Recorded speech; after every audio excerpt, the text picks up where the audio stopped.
안녕하세요. 저는 경기도에서 거주 중인 33살 먹은 주부입니다. 32살 때 시집와서 남편이랑 분가해서 살았고요. 어느 날 남편이 어머님께서 돌아가시고 혼자 계신 아버님을 저희가 모시는 게 어떻겠냐고 갑자기 이야기를 하더군요. 어느 누가 갑자기 저런 말을 하는데 좋다고 할 수 있겠어요. 그 일로 남편이랑 많이 싸웠어요. 위에 형님도 있으신데 왜 우리가 모시냐고. 아주버님은 대기업을 다니고 계셔서 저희보다도 여유롭고 형편이 저희와는 정말 비할 수도 없을 만큼 좋습니다. 그 일로 인해 저는 남편과 끝도 없이 대화를 나누었고 정말 싸우고 붙고 거의 매일 같이 싸웠어요. 그러다 하루는 남편이 술을 먹고 울면서 진심을 담아 말을 하더군요. 저에게 무엇이든 다른 거는 당신이 원하는 대로 하자는 거 전부 다 할 테니까 제발 이번만은 부탁 좀 들어달라고요.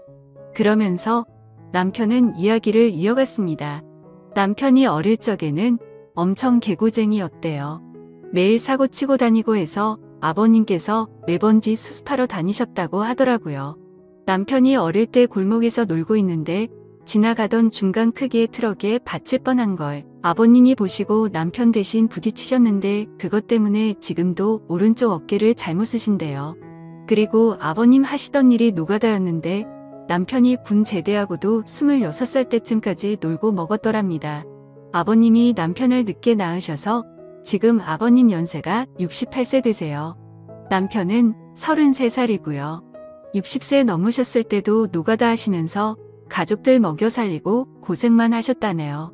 노가다를 오래 하면 시멘트 독이라고 하나. 하여튼 그것 때문에 손도 쩍쩍 갈라지셔서 겨울만 되면 많이 아파하신다고 하더라고요.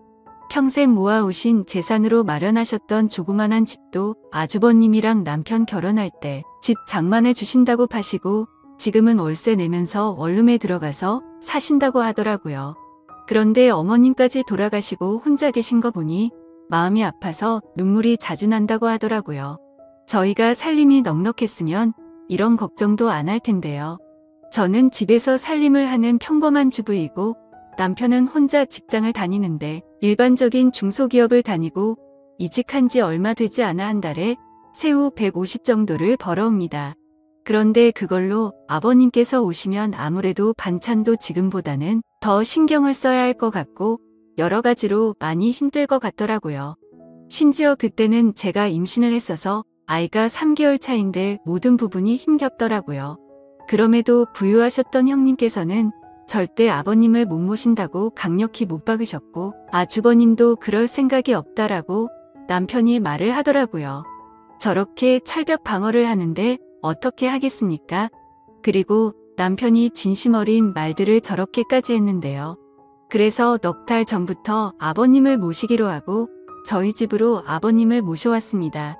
처음에는 아버님께서 오지 않으시려고 자꾸만 거절하시더라고요. 늙은이가 가봐야 집만 되고 눈치 보인다고 하시면서요. 하지만 남편이 매일같이 설득하고 우겨서 겨우 모셔왔습니다.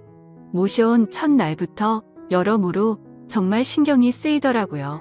그런데 우리 아버님 매번 반찬 신경 써서 정성껏 차려드리면 그걸 드시면서도 엄청 미안해하시면서 눈치를 보십니다.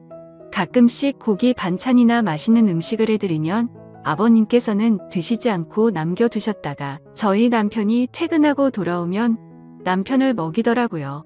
그리고 저 먹으라고 일부러 드시지도 않고요. 거기다가 하루는 장을 보고 집에 왔는데 아버님께서 바닥에 꿇어 앉아서 걸레질을 하고 계시더라고요. 저는 그 모습을 보고 깜짝 놀라서 걸레를 빼앗으려고 했더니 괜찮다고 하시면서 끝까지 고집을 부리시면서 청소를 끝마치시더라고요. 그리고 식사를 드시고 나면 곧바로 빈 그릇을 들고 가셔서 설거지도 하십니다. 아버님께 하지 말라고 몇 번을 말씀드리고 그릇들을 뺏어도 보지만 아버님은 설거지를 하시는 게 그게 마음이 편하시답니다. 제가 왜 아버님의 마음을 모르겠어요. 이 못난 며느리 눈치 보이시니 그렇게 행동하시는 거 압니다. 그래서 저도 정말 더 마음이 아픕니다. 남편이 몰래 아버님 용돈을 드려도 그거 안 쓰고 모아두었다가 저에게 용돈 하라고 주십니다. 그렇게 저희는 부유하진 않지만 서로 애틋하고 마음을 써가면서 하루하루를 지내고 있었습니다. 그런데 어제는 정말 너무 많이 슬퍼서 펑펑 울었습니다. 아버님께 죄인이라도 된 듯해서 눈물이 왈칵 나오는데 참을 수가 없더라고요. 한 달 전쯤부터 아버님께서 아침에 나가시면 저녁 때쯤 들어오시더라고요. 어디 놀러라도 가시는 것 같아서 용돈을 드려도 받으시지도 않고 웃으시면서 다녀올게 하시면서 매일같이 나가셨습니다. 저는 그래서 그냥 집안에만 있으시기엔 답답하셔서 산책이라도 다녀오시다 보다 하고서 크게 생각을 하지는 않았습니다. 그런데 어제 장을 보러 슈퍼에 갔다가 아래층 주인 아주머니를 만나게 되었습니다. 그런데 그 주인 아주머니께서 제게 어렵게 말씀을 하시더라고요.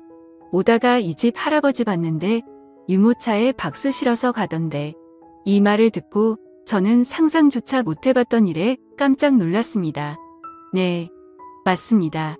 아버님 아들집에 살면서 돈 한 푼 못 버시는 게 마음에 걸리셨는지 불편한 몸 이끄시고 하루하루 그렇게 박스 주우시면서 돈을 버셨더라고요. 저는 그 이야기를 듣고 장을 보다 말고 밖으로 뛰쳐나갔습니다. 아버님 찾으려고 이리저리 돌아다녀도 안 보이시더라고요. 너무 죄송하고 가슴이 아파서 집에 들어와서 정말 한없이 엉엉 울었습니다. 한참을 울고 나서 남편에게 전화해 오늘의 상황을 말하니 남편도 아무 말이 없더군요.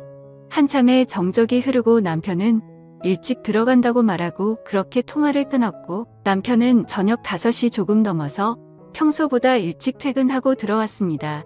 남편도 마음이 정말 안 좋은지 표정도 너무 어두웠고 집에 들어오자마자 가방만 내려두고 아버님을 찾으러 나간다고 하곤 바로 집 밖으로 나갔습니다.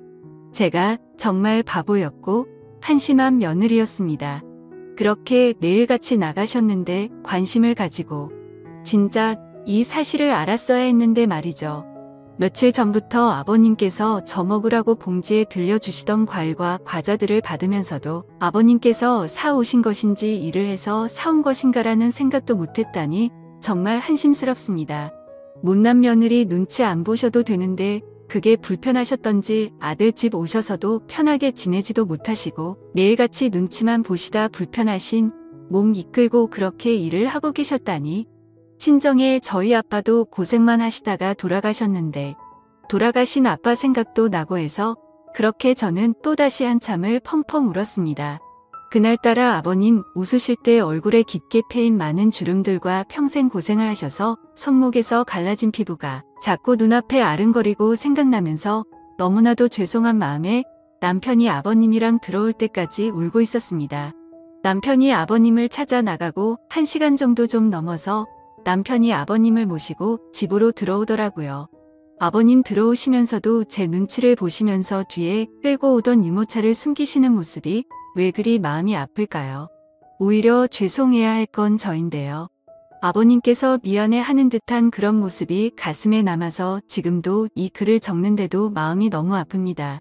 저는 아버님의 모습을 보자마자 아버님께 달려가서 죄송하다며 손을 꼭 붙잡고서 또 펑펑 울었습니다. 그러자 아버님께서는 매일 나 때문에 밥 차리느라 고생도 많고 편하게 있지 못하게 해서 내가 정말 미안하다면서 제 얼굴을 보면서 손을 꼭 붙잡아 주시면서 말씀하시는데 저는 눈물이 멈추지 않았습니다. 저는 그날 아버님의 손을 처음으로 만져봤습니다. 평생을 고생하시면서 지내온 아버님의 손. 심하게 갈라지신 손등과 굳은 살 베인 손에 마음이 너무 아팠어요. 방 안에 모시고 나서도 죄송하다며 그렇게 펑펑 울었습니다. 아버님 식사 챙겨드리려고 부엌에 와서도 요리를 하고 있는데도 왜 그리 눈물이 그치지가 않던지. 남편은 아버님께 다시는 그런 일 하시지 말라고 말했고 앞으로는 제가 더 열심히 일해서 벌면 되니까 그런 일 하시지 말라고 아버님께 확답을 받아냈습니다. 그렇게 이야기를 끝마치고서 3명이 오순도순 모여서 함께 저녁을 먹었습니다. 밥을 먹는데도 아버님 손을 보면서 자꾸 가슴이 아프더라고요. 오늘은 어제 일도 있고 해서 남편이 연차를 내서 쉬는 날이었고 저는 아버님 모시고 시내 나가자고 남편에게 얘기를 했습니다.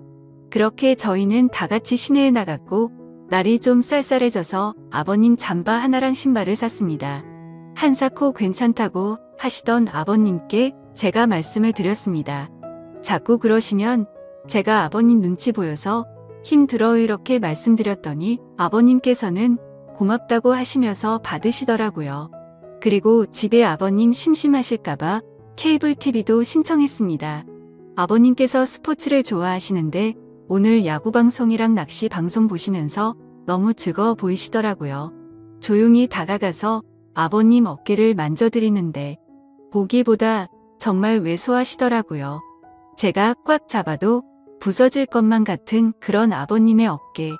지금까지 고생만 하시고 자식들 뒷바라지 하시느라 평생 헌신하시면서 살아오셨던 아버님의 그런 발자취들이 느껴지면서 저는 또 마음이 아파왔네요. 남편한테 말했어요. 저 평생 아버님 정말 친아버지처럼 생각하고 모신다고요. 비록 지금은 아버님께서 불편해 하시지만 언젠가는 친딸처럼 생각하시면서 대해주실 때까지 정말 잘할 거라고요. 마지막으로 아버님, 앞으로는 제 눈치 안 보셔도 돼요. 제가 그렇게 나쁜 며느리 아니잖아요. 아버님의 힘드신 희생이 없으셨다면 지금의 남편도 없잖아요. 그랬다면 지금의 저와 뱃속에 사랑스러운 손자도 없을 거예요. 저 아버님 싫어하지 않고 정말 사랑해요, 아버님. 그러니 항상 건강하시고 오래오래 사셔야 돼요. 그리고 2번 다시 그렇게 일 안 하셔도 돼요. 저 허리띠 졸라 매고 알뜰하게 살게요.